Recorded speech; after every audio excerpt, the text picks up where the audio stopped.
Hello everyone, my name is Adam Milius, and for my final presentation I will be talking about the genetic disorder called homocystinuria.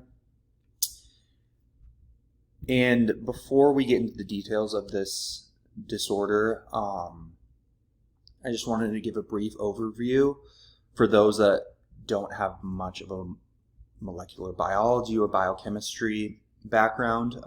So the central dogma of molecular biology was first proposed by Francis Crick in 1958.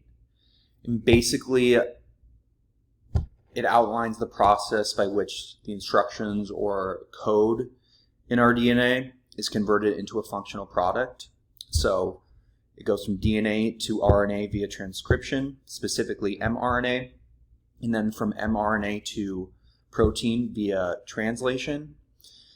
You don't really need to know the details here to understand my homocystinuria. It's just good to have just a brief overview before we dive in.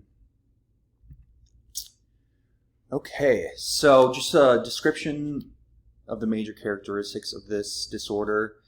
Homocystinuria is an inherited disorder which results in the inability of the body to process amino acids properly.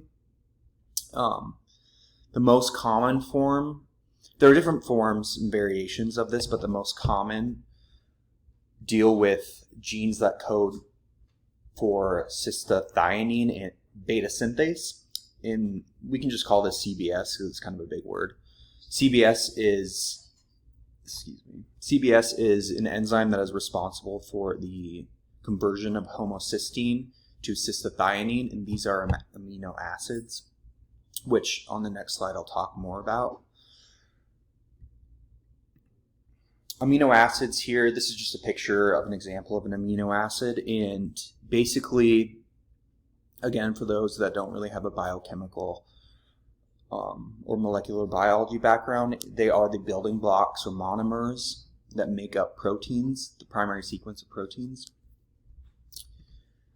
Just a little bit of history about homocystinuria.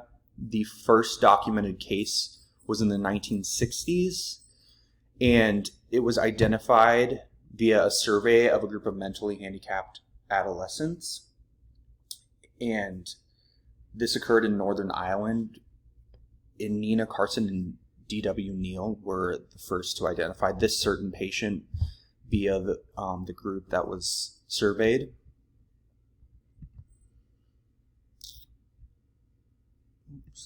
Excuse me there. So the most prevalent form that I was talking about earlier of this disorder affects 1 in 200,000 to 335,000 people worldwide. The highest incidents documented are in Ireland, Germany, Norway, and Qatar. In Ireland in particular have the most documented cases. Just some of the physical effects that occur because of this disorder. First is myopia or nearsightedness. Then dislocation of the optic lens in the eye. A higher risk for blood clotting abnormalities. Osteoporosis, which is a bone disorder, and other abnormalities associated with the bones, and as well as developmental delay and learning disabilities.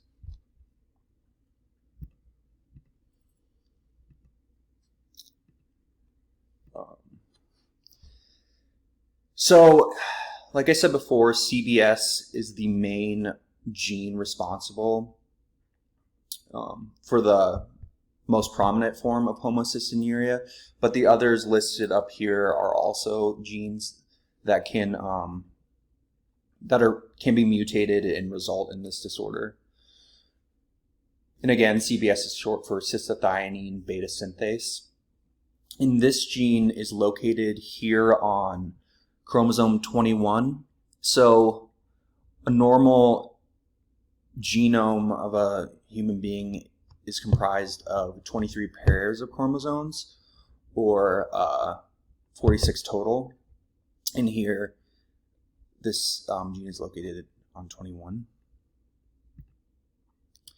And the mode of inheritance for this disorder is an autosomal recessive pattern.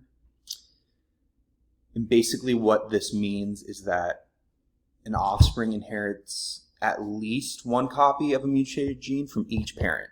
So the mutated gene has to come from both parents, at least one of them. And here's just a picture of a zygote, or fertilization of the sperm and egg. This is an example of a pedigree for an autosomal recessive, not necessarily specifically for a homocystinuria, but it could be. And a pedigree is a chart or diagram that shows the occurrence and appearance of certain phenotypes of a particular gene or organism and its ancestors from one generation to the next. And finally, for the genetic testing that can be done and is typically done for homocystinuria, most cases are diagnosed via newborn screening. For those that are flagged or positive for this in the newborn screening, furthermore testing takes place, specifically blood testing, which indicates the levels of homocystine, and methionine. The newborn screening is fairly mandatory for most hospitals in the United States, and it's really important to detect this early on because it can help parents and the individual that suffers from the disorder to make certain lifestyle changes, specifically their diet, because this has to do with the metabolism of proteins and amino acids.